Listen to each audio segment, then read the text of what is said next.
Next topic हमारा क्या है, रिकम्बिनेशन ऑफ व्हाइट लाइट। ठीक है, रिकम्बिनेशन ऑफ व्हाइट लाइट क्यों पढ़ रहे हैं हम, ये क्या है वो उसको बाद में देखेंगे। सबसे पहले हमको ये बताया गया था कि जो प्रिज्म है, प्रिज्म से जब हम लाइट को पार करवाते हैं तो कितने कलर में टूटता है, वो 7 कलर में टूट जाता है कि नहीं टूट जाता। यहाँ पे मैंने सिर्फ 2 ही रे दिखा रखी है या फिर 2 ही कलर की रे दिखा रखी है, तो इसका मतलब ये नहीं कि सिर्फ 2 ही लाइट है। यहाँ पे वॉयलेट से लेकर रेड तक के बीच का सारा रेंज आएगा ना इसके बीच में, समझे। तो अब यहाँ पर क्वेश्चन ये आया था कि ये जो लाइट है क्या वो 7 कलर से मिलकर बना है या फिर प्रिज्म जो है, प्रिज्म के पास ऐसी कोई प्रॉपर्टी है वो 7 कलर में तोड़ रहा है। समझे कि नहीं समझे, मतलब लोगों को ये लगने लग गया था कि शायद प्रिज्म जो है वो प्रिज्म कुछ कर दे रहा है लाइट के साथ जिससे 7 कलर बन रहा है। व्हाइट लाइट के पास 7 कलर नहीं है ऐसा लगा था लोगों को। आई बात समझ में नहीं आई, उनको लगा कि व्हाइट लाइट के पास कोई 7 कलर नहीं है। किसके पास है सारी ताकत, सारी ताकत है प्रिज्म के पास। प्रिज्म कुछ ऐसी चीज कर रहा है जिसकी वजह से जो भी लाइट तुम इसको इसके अंदर फेंक रहे हो वो डिफरेंट कलरफुल लाइट के अंदर वो फेंक दे रहा है। तो न्यूटन ने क्या करा, इस चीज को प्रूव करके दिखाया। क्या चीज को प्रूव करा, उन्होंने क्या करा, एक प्रिज्म लिया वो भी उल्टा करके। एक वाली प्रिज्म से तो वही चीज जो हम पहले पढ़ के आए थे कि यहां से लाइट फेंकी, 7 डिफरेंट कलर्स में इसको तोड़ दिया। अब हुआ क्या, एक उल्टा प्रिज्म लिया गया, इसी सेम साइज का, जितना एंगल इसका होगा उतना ही एंगल यहां पर भी लोगे। समझ में आ रहा है, जब एक कलर के उसने 7 कलर बना दिए तो इन कलर्स के भी और 7 कलर्स और होने चाहिए थे। समझ में आया नहीं आया।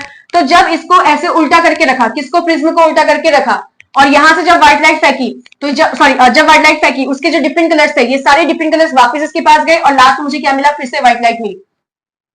कुछ आया नहीं आया। इसका मतलब ये कुछ नहीं है कि प्रिज्म ने इसको तोड़ा हुआ है। अगर प्रिज्म ने तोड़ा होता तो वो और डिफरेंट कलर्स निकाल के देता ना मुझे, वो 7 कलर के भी और 7 कलर प्रोड्यूस करके देता ना मुझे। इसका मतलब क्या है कि व्हाइट लाइट खुद ही बनी होती है 7 कलर से, और वो इस तरीके से अरेंज है कि सब अब मिक्स हो गई है और एक ही लाइट मुझे मिल रही है वापस। इस तरीके से तुमने प्रिज्म को अरेंज कर रखा है कि जब इस वाली साइड से लाइट आई वो 7 कलर में टूटे, वो 7 कलर यहां पर कैसे टूट गए, क्योंकि इसके अंदर क्या हो रहा है, इसके अंदर हो रहा है प्रोसेस कौन सा वाला, डिस्पर्जन वाला। डिस्पर्जन की वजह से 7 कलर में टूटी। अब यहाँ पर तुम्हारा डेंसर मीडियम हो गया, बाहर रेयर मीडियम हो गया, तो ये यहाँ पे रिफ्लेक्शन शो कर दिया। रिफ्लेक्शन शो करने के बाद अंदर भी क्या शो कर रहा है, रिफ्लेक्शन ही शो कर रहा है। डिस्पर्जन शो नहीं किया उसने क्या शो किया, रिफ्लेक्शन शो किया। जब लाइट को तुम इससे प्रिज्म से पास करते हो तो उसने क्या शो किया था, डिस्पर्जन शो किया था। तो वैसे ही जब ये वाली लाइट आ रही है, रेड वाली लाइट आ रही है, तो इसको भी क्या शो करना चाहिए था, डिस्पर्जन शो करना चाहिए था। ये भी टूटनी चाहिए थी ना, लेकिन नहीं टूटी। आ रही बात समझ में या नहीं आई। ठीक है, और किस तरीके से अरेंज हो गई कि दोनों रे, ये जो दोनों कलर्स आ रही है बीच में जितने भी कलर्स है वो सब आपस में कंबाइन हो चुकी है और फिर से तुम्हें क्या मिल गया, व्हाइट लाइट मिला। तो इसी को क्या बना है, recombination of white light. White light फेंकी, इस तरीके से तोड़ा कि 7 कलर्स बने, प्रिज्म लगाया लेकिन इन्वर्टेड प्रिज्म लगाया, और इस तरीके से ये प्रिज्म लगाया है कि जो 7 कलर्स टूटे थे अब वो सातों के 7 कलर आपस में चिपक चुके हैं, यानी कि कंबाइन हो चुके हैं, और फिर से तुमको क्या मिला, व्हाइट लाइट मिली। कुछ आया, इसी प्रोसेस को हमने क्या बोल दिया, रिकम्बिनेशन ऑफ व्हाइट लाइट। हम अगला टॉपिक क्या पढ़ रहे हैं, रेनबो फॉर्मेशन। रेनबो फॉर्मेशन पता है तुमको कि कैसे हमारे अर्थ में नेचुरल जो फिनोमिना होता है, कौन सा रेनबो बनने वाला वो कैसे बनता है, उसके बारे में हम सीख रहे हैं यहाँ पर। ठीक है, तो रेनबो फॉर्मेशन के लिए सबसे पहले जो जरूरी चीज है वो क्या है, TIR, जिसके लिए यहाँ पे लिखा है टोटल इंटरनल रिफ्लेक्शन। ये क्या होता है यहाँ पे सीखेंगे अभी क्या होता है। उसके बाद टोटल इंटरनल रिफ्लेक्शन होने के लिए ये है कंडीशन। तो पेपर में पूछेगा टोटल इंटरनल रिफ्लेक्शन के लिए कंडीशन क्या लगती है, तो 2 कंडीशन लगती है जो तुमको लिखनी पड़ेगी वहां पर। समझ में आई बात या नहीं। और टोटल इंटरनल रिफ्लेक्शन क्या होता है यहाँ पे समझा रही हूँ डायग्राम के साथ। तो मैंने ये एक क्या माना है, इंटरफेस। याद है इंटरफेस क्या होता है, इंटरफेस वो होता है जो 2 मीडियम को क्या करता है, सेपरेट करता है। तो मैंने इसको इंटरफेस माना। ये है मीडियम 1, इस मीडियम 1 को मैं बोल रही हूँ कि ये रेयरर मीडियम है, क्योंकि मैंने क्या लिखा है, डेंसर टू रेयरर शब्द लिखा है कि नहीं लिखा, तो मुझे डेंस और रेयर वाला चीज लगाना पड़ेगा। और ये जो सेकंड मीडियम है इसको मैं क्या बोल रही हूँ, ये है मेरे पास डेंसर मीडियम। समझ में आया कि नहीं आया, ऐसा कुछ लिखा है। अब मैंने यहाँ पर क्या बनाया, मान लेती हूँ कि यहाँ पर मैं सन को लेकर आ गई। अगर सन भी नहीं तो चलो ठीक है, बल्ब लेकर आ गई हूँ। ठीक है, बल्ब लेकर आ गई तो बल्ब से क्या आएगी, रोशनी आएगी ना बाहर। आ रहा है समझ में नहीं आ रहा है। अरे डेंसर मीडियम क्या होगा, डेंसर मीडियम मतलब पानी हो गया। ठीक है, रेयर मीडियम मतलब इससे हल्का क्या होगा, हवा हो गया। समझे या नहीं समझे। तो पानी के अंदर मान लो ना, पानी के अंदर मैंने क्या करा, बल्ब को जला दिया, बल्ब को ग्लो करवा दिया किसी तरीके से, तो बल्ब से रोशनी निकलेगी। अब वो रोशनी ऐसे भी जाएगी, वो रोशनी ऐसे भी तो जाएगी, वो रोशनी ऐसे भी जाएगी, और ये रोशनी ऐसे भी जाएगी। अरे हर डायरेक्शन में जाएगी ना रोशनी। समझ में आया नहीं आया। तो इन्हीं सारे किरणों को हमें एक एक करके पढ़ना है। क्यों पढ़ना है, ताकि ये वाली कंडीशन लग सके। अरे क्योंकि मैंने तुमसे क्या बोला है, रेनबो फॉर्मेशन होने के लिए TIR की जरूरत है। तो TIR को समझने के लिए मुझे ये 2 कंडीशन पढ़नी पड़ेगी पहले। तो पहली कंडीशन मैंने लगा दी। पहली कंडीशन क्या है, डेंसर से रेयर की तरफ एरो बना रखा है कि नहीं बना रखा। इसका मतलब लाइट को कहां से कहां ट्रेवल करना है, लाइट को डेंसर मीडियम से रेयर मीडियम की तरफ ट्रेवल करना है। ये है पहली कंडीशन, किसके लिए, टोटल इंटरनल रिफ्लेक्शन के लिए। समझ में आया कि नहीं। दूसरी कंडीशन क्या है, ये वाली कंडीशन। अब ये क्या है, इसको समझने के लिए मैंने यहाँ पे रेज निकाल दी है। ठीक है, तो एक एक करके समझा रही हूं। सबसे पहली रे ऐसी आ रही है ना, तो यहां पर ये जब रे आएगी तो ये यहां से पार होने की कोशिश करेगी कि नहीं करेगी ऐसे। तो सबसे पहले तुम क्या करोगे, इधर इंटरफेस में क्या बनाओगे, नॉर्मल ड्रॉ करोगे। आया समझ में कि नहीं आया, इतना तो आ रहा होगा। तुमने एक चीज पढ़ रखा है कि जब मैं इसको इस तरीके से बना रही हूं, अभी ये कौन सा मिरर है, कौन सा मिरर है, प्लेन मिरर। प्लेन मिरर पे तुमने क्या बना रखा है, नॉर्मल। जब लाइट जो है वो नॉर्मल पर ही इंसिडेंट होती है, रिफ्लेक्शन की बात कर रही हूं अभी, रिफ्लेक्शन, तो क्या उसी रास्ते में वापस चली जाती है, हाँ है ना। और इसी के अंदर मैंने एक पढ़ा रखा है तुम्हें, इसके अंदर मतलब रिफ्लेक्शन वाले चैप्टर के अंदर मैंने तुमको क्या पढ़ा रखा है कि अगर लाइट ये मीडियम 1 है, ये मीडियम 2 है, दोनों मीडियम भले ही अलग अलग है, लेकिन अगर लाइट ऐसे आ गई, नॉर्मल के साथ ही आ गई है, नॉर्मल पर ही आ गई है, तो वो लाइट ऐसे ही निकल जाएगी सीधे, बिना किसी डेविएशन के। बता रखा है नहीं बता रखा है। तो जब लाइट नॉर्मल पे ही पड़ रही है तो डेविएट कैसे हो जाएगी, सीधे सीधे बाहर निकल जाएगी ना, ऐसे तो निकल जाएगी बाहर। कुछ समझ में आया कि नहीं आया। क्या यहाँ पर एंगल आई बनेगा, क्या एंगल आई बनेगा, नहीं बनेगा। यहाँ पे बन रहा था एंगल आई। एंगल किसके साथ चेक करते हो तुम, नॉर्मल से, तो नॉर्मल के साथ इसका एंगल क्या बैठ रहा है, 0 बैठ रहा है ना, तो एंगल आई नहीं बैठ रहा। क्या एंगल आर बैठ रहा है, नहीं बैठ रहा। तो एंगल आई ही नहीं आ रहा, तो कहां से लगाओ इसमें वाली कंडीशन। समझ में आई। फिर जो ये रे है यहां से निकल के मान रही हूं मैं यहाँ की तरफ पहुंची, इस सरफेस का क्या ड्रा करूंगी, नॉर्मल। ये रहा नॉर्मल सरफेस का। क्या अब की बार एंगल दिख रहा है मुझे, एंगल आई, क्या ये एंगल आई हो जाएगा जो मैंने यहाँ पे मेंशन कर रखा है। समझ में आया कि नहीं। अब यहां से रे क्या है, ये डेंसर से रेयर की तरफ जा रही है। तुमने पढ़ा होगा ऐसे, देखो ऐसे बना रही हूँ, ये डेंसर मीडियम है, ये रेयर मीडियम है, ये नॉर्मल है। तो लाइट को मैंने ऐसे फेंका है, तो डेंस से रेयर की तरफ जा रही है, इसकी डायरेक्शन ऐसी है। तो यहाँ पे पार्टिकल ज्यादा होंगे कि डेंसर वाले में पार्टिकल ज्यादा होंगे, डेंसर वाले में। अगर यहाँ ऊपर वाले में पार्टिकल ज्यादा है, इसका मतलब रेयर वाले में पार्टिकल क्या होंगे, कम होंगे। पार्टिकल कम होंगे तो जगह ज्यादा होगी, गैप ज्यादा होगी। गैप ज्यादा होगी तो लाइट भागेगा या फिर आराम आराम से चलेगा, भाग जाएगा ना, भाग जाएगा। तो ये रहा, ऐसे बनेगा कि नहीं बनेगा। समझ में आया। क्या मतलब, नॉर्मल से दूर भागेगा ना, पता है ना तुम्हें, अवे फ्रॉम द नॉर्मल होता है। तो वही सेम चीज यहाँ लगाओ। सेम चीज क्या, पहले इसकी डायरेक्शन चेक करो, इसकी डायरेक्शन क्या, इसकी डायरेक्शन ऐसे आएगी, ये लाइट की डायरेक्शन ऐसे जाएगी कि नहीं जाएगी, ठीक है। लेकिन ये क्या करेगा, नॉर्मल से दूर भाग जाएगा ना। आ रहा है समझ में, नहीं आ रहा है, नॉर्मल से दूर भागेगा तो क्या ये जो रिफ्लेक्टेड रे है वो ऐसे चली जाएगी। आया समझ में, नहीं आया भाई। ये इसकी ओरिजिनल डायरेक्शन बताई, लेकिन तुमने क्या देखा कि भाई ये तो नॉर्मल से बहुत ज्यादा दूर भागेगी। क्यों, क्योंकि डेंसर से कहां की तरफ जा रही है, रेयर मीडियम के अंदर लाइट जा रही है, तो वो अवे फ्रॉम द नॉर्मल जाएगा। और ये जो एंगल बनेगा, ये एंगल हो जाएगा रिफ्लेक्टेड वाला एंगल। आया नहीं आया, कोई दिक्कत है यहाँ पे, समझ में आया। अब क्या हुआ, फिर से रे फेंकेंगे। क्यों फेंकेंगे, मुझे आईसी तक का पहुंचना है। आईसी क्या है अभी देखेंगे। तो यहाँ पे मैं तीसरी रे फेंक रही हूं, तो इससे जो तीसरी रे आई है वो ऐसे आ रही है, कोई दिक्कत तो नहीं। फिर से मैंने क्या ड्रॉ करा, यहाँ पर नॉर्मल ड्रॉ करा।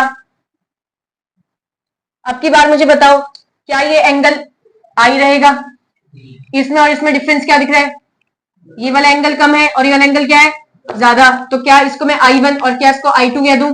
आ रहा है समझ में कि नहीं आ रहा है, क्योंकि दोनों एंगल सेम नहीं है, दोनों एंगल क्या होंगे, अलग अलग है। समझ में आया। फिर से इसकी डायरेक्शन जब ये बाहर जाएगा तो इसकी डायरेक्शन क्या ऐसे बनेगा, नॉर्मल। यही तो होगा ना, इसकी डायरेक्शन तो ऐसी बनेगा ना। बट क्या लाइट अपनी एक्चुअल पाथ में जाएगी, एक्चुअल पाथ से दूर जाएगी ना। अरे इस तरफ तो बना ही नहीं सकती क्योंकि टूवर्ड्स द नॉर्मल हो जाएगा ना। अरे ये इस तरफ थोड़ी जाएगी लाइट, ये तो इस तरफ जाएगी। आया समझ में कि नहीं आया, ठीक है। और इस तरफ जाते जाते मान रही हूं कि ऐसे चली गई। कुछ आया, अब ये नहीं आया, चलो चलो नहीं आया, देखो फिर ठीक है। ये समझ में नहीं आया तो इसको समझो। तो ये अपने ओरिजिनल रास्ते में तो जाएगी नहीं, तो डेविएट होगी ना। तो डेविएट होने के लिए मैंने बोल दिया कि ऐसे चली गई। देखो समझ में आया नहीं आया। अब की बार एंगल देखो, आर बढ़ गया कि नहीं बढ़ा, बढ़ गया ना।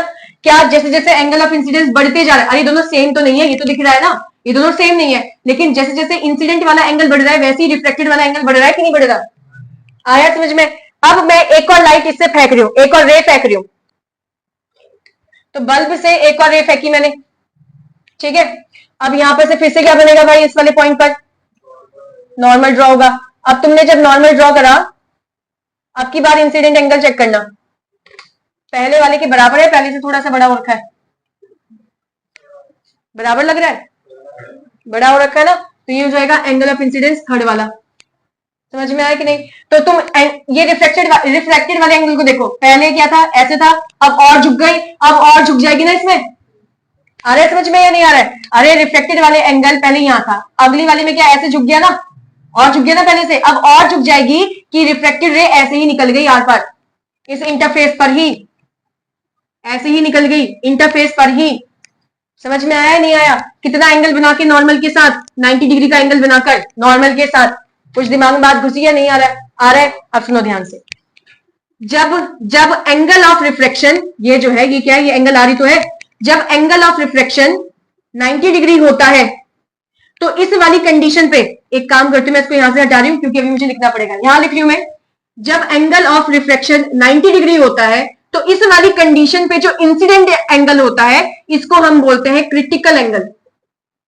क्या बोलते हैं इसको? हम क्रिटिकल एंगल बोलते हैं। और क्रिटिकल एंगल मतलब ये आईसी से डिनोट किया जाता है, ये लिखा है ना आईसी। आया समझ में? मैंने क्या बोला, मैंने फिर बता रही हूं। जब हमारे पास रिफ्लेक्टेड वाला एंगल किसके बराबर हो जाता है? 90 डिग्री के। जब रिफ्लेक्टेड वाला एंगल किसके बराबर हो जाता है? 90 डिग्री के। तो ये जो इंसिडेंट एंगल आया है, ये जो इंसिडेंट एंगल आया है, इसका नाम चेंज हो जाता है, इसको हम क्रिटिकल एंगल कह देते हैं। समझ में आया या नहीं आया? यानी कि जो I3 है ये क्या बन गया? IC बन गया। आ रहा है समझ में? ये जो I3 है वो किस में कन्वर्ट हो गया? IC में कन्वर्ट हो गया। उससे पहले किसी को नहीं बोला, इस वाले को भी नहीं कहूंगी मैं। क्यों? क्योंकि एंगल R की वैल्यू कितनी आनी चाहिए? 90 आनी चाहिए, तभी ये तुम्हारा क्रिटिकल एंगल आएगा, अदरवाइज नहीं आएगा।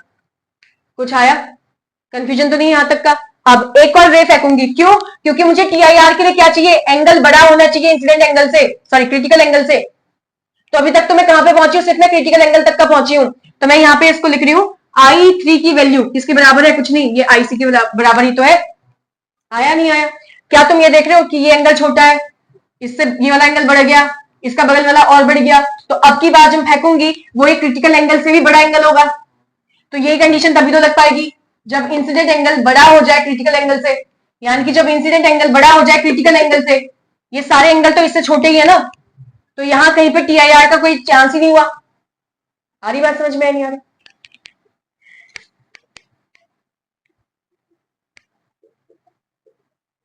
अभी सही हो रखा है ना कि बल्ब से सारी रे जो है वो आ रही है। सुनो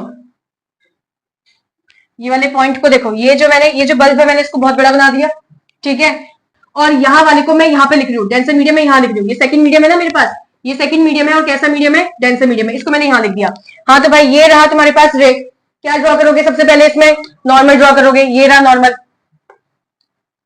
समझ में आया कि नहीं आया? ये जो एंगल बैठेगा आपकी बार, ये वाला जो एंगल, इसको मैं क्या बोलूंगी? इसको मैं I बोलूंगी। समझ में आया नहीं आया? इसको I3 बोला था तो मैं इसको I4 बोल रही हूँ, कोई दिक्कत नहीं है। अब मुझे बताओ ये एंगल बड़ा है कि ये वाला एंगल बड़ा है? I4 बड़ा है। तो तुमको ये दिखा कि I4 जो है वो ग्रेटर हो गया किसके?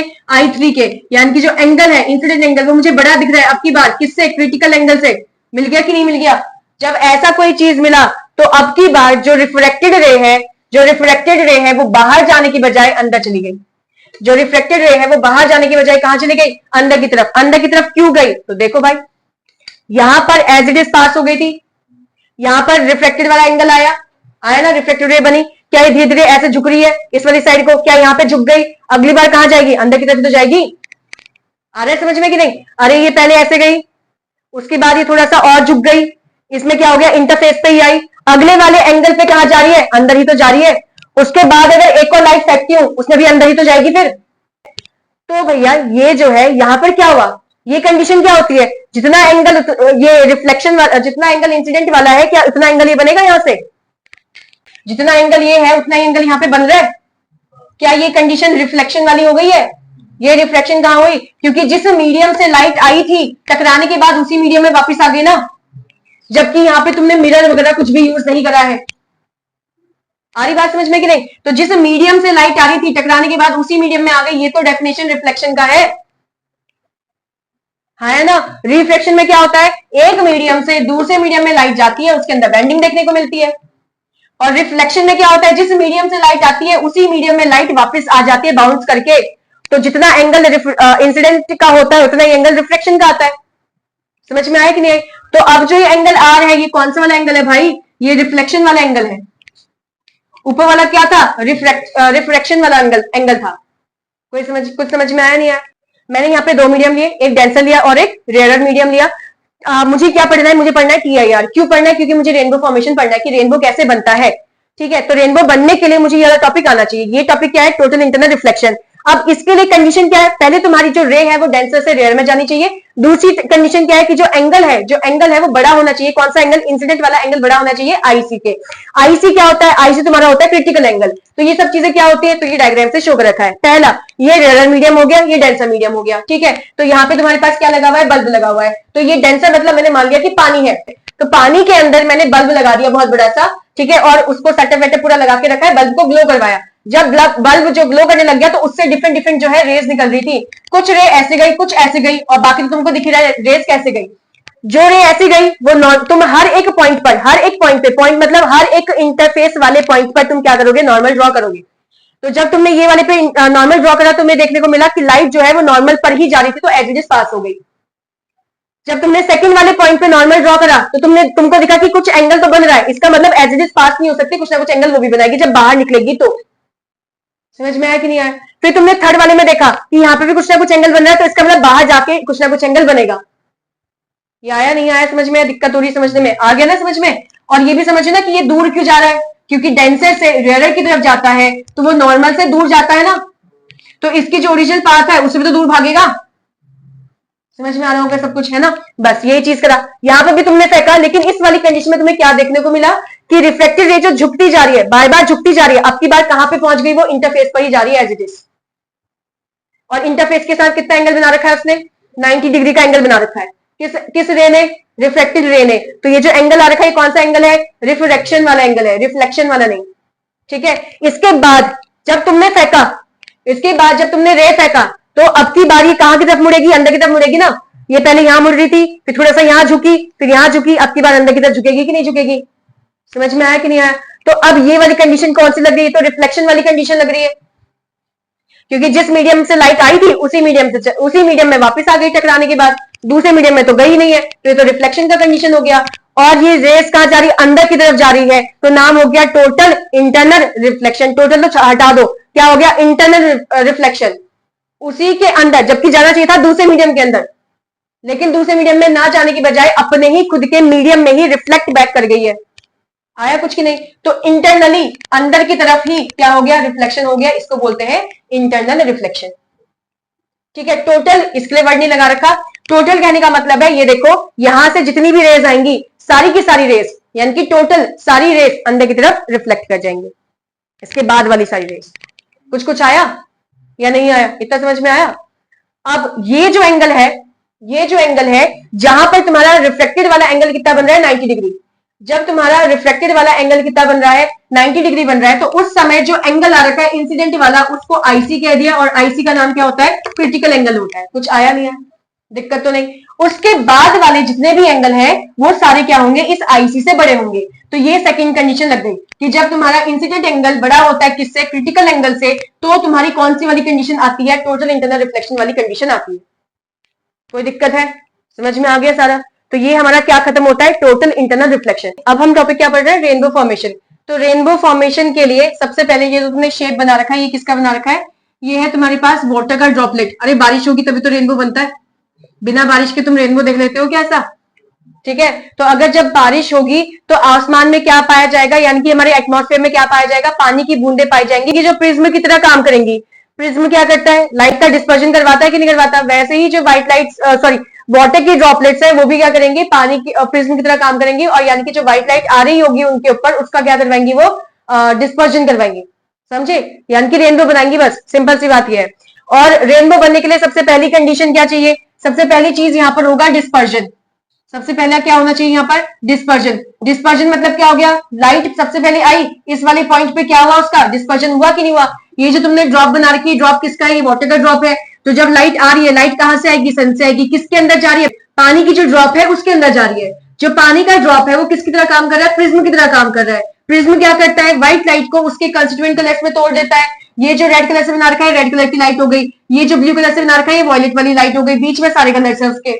समझ में आया कि नहीं? तो यहां पर से भी ये रेड वाली लाइट हो गई, ये वॉयलेट वाली लाइट हो गई, और ये रेड लाइट हो गई, और ये क्या हो गई? वॉयलेट वाली लाइट हो गई। समझ में आ रहा है कि नहीं आ रहा है? ठीक है, तो हुआ क्या, सबसे पहले सन से जो रोशनी आई है वो तुम्हारी व्हाइट लाइट है, वो किसके अंदर गई? पानी के ड्रॉप के अंदर गई। ये जो ड्रॉप है तुम्हारा प्रिज्म की तरह काम करेगा, तो सबसे पहला पॉइंट उसने क्या कर दिया? डिस्पर्जन करवा दिया। तो मैं इस वाले पॉइंट को नंबर 1 बोल रही हूं। तो पहले वाले पॉइंट पे क्या हो चुका है? डिस्पर्जन हो चुका है, यानी कि लाइट जो है वो 7 कलर्स में टूट चुकी है। उसके बाद ये वाला पॉइंट आएगा नंबर 2, यहां पर जो हो रहा है, ठीक है, इसको हम बोलेंगे TIR।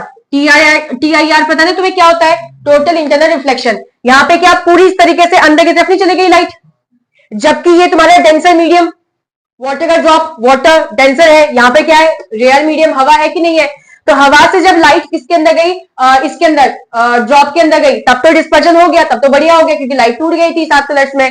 तो अब की बार ये लाइट को बाहर निकलना चाहिए था, जो 7 कलर्स है उनको बाहर निकलना चाहिए था, जबकि वो बाहर नहीं निकले। बाहर क्यों नहीं निकले? क्योंकि उनके अंदर क्या हो चुका है? इस वाले पॉइंट पे TIR हो चुका है। TIR मतलब टोटल इंटरनल रिफ्लेक्शन, सारी की सारी लाइट क्या है? अंदर की तरफ रिफ्लेक्ट हो गई है। और समझे ऐसा क्यों है? तुमको रीजन बता रखा है। एक तो ये है क्योंकि जो लाइट है वो लाइट कहां से आनी चाहिए? डेंसर से। तो अभी डेंसर से तो मूव कर रही है लाइट।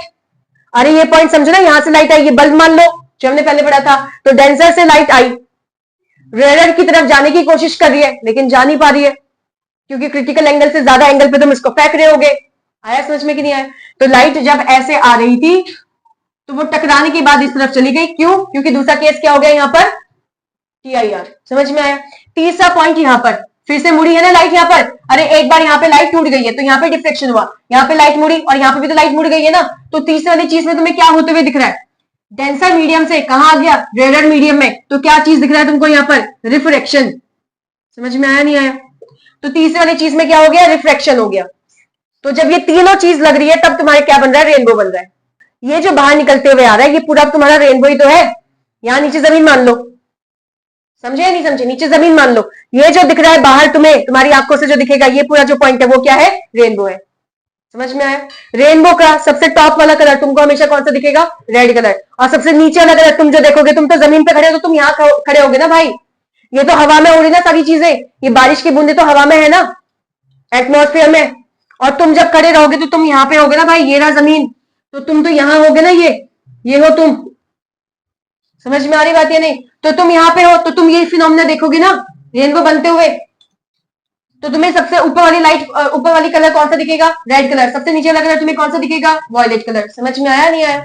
व्हाइट लाइट आई, पहली कंडीशन क्या हुई? जैसे ही यहाँ पे तुम्हें डेंसर मीडियम दिखा, यहाँ पे रेयर मीडियम दिख गया, वाटर का ड्रॉप है, प्रिज्म की तरह काम करा इसने, और इसने व्हाइट लाइट को 7 कलर में तोड़ दिया, जिसमें से टॉप में कौन है? रेड, नीचे कौन है? वॉयलेट। ठीक है, उसके बाद क्या हुआ? यहाँ सेकंड वाले पॉइंट में TIR हो गया, वो बाहर जाने की बजाय सारी की सारी जो लाइट है वो अंदर की तरफ ही चली गई, और तुम्हें पता है ऐसा क्यों होता है। थर्ड वाली केस में बाहर आ रही है तब TIR नहीं हो रहा, तब वो बाहर आ रही है और उनका क्या हो गया? रिफ्लेक्शन हो गया। समझे? और उसके बाद तुम नीचे खड़े हो और तुम इसको देख रहे हो, तो तुम्हें क्या दिख रहा है? रेनबो बनते हुए दिख रहा है, जिसमें रेड वाला जो कलर है वो तुमको सबसे टॉप में दिखेगा और जो वॉयलेट कलर है वो सबसे नीचे दिखेगा। कोई दिक्कत है? ये हो गया रेनबो फॉर्मेशन। कोई कुछ दिक्कत था? रेनबो कैसे बनता है? 3 चीजों से बनता है। पहला डिस्पर्जन, पहला क्या होना चाहिए? डिस्पर्जन। दूसरे पे क्या होना चाहिए? TIR। और तीसरे पे क्या होना चाहिए? रिफ्लेक्शन। यानी कि पहले पे रिफ्लेक्शन, दूसरे पे डिस्पर्जन, तीसरे पे TIR। ऐसा नहीं, लाइन वाइज ही पढ़ोगे इसको। कुछ दिक्कत? हो गया? रेनबो फॉर्मेशन भी खत्म।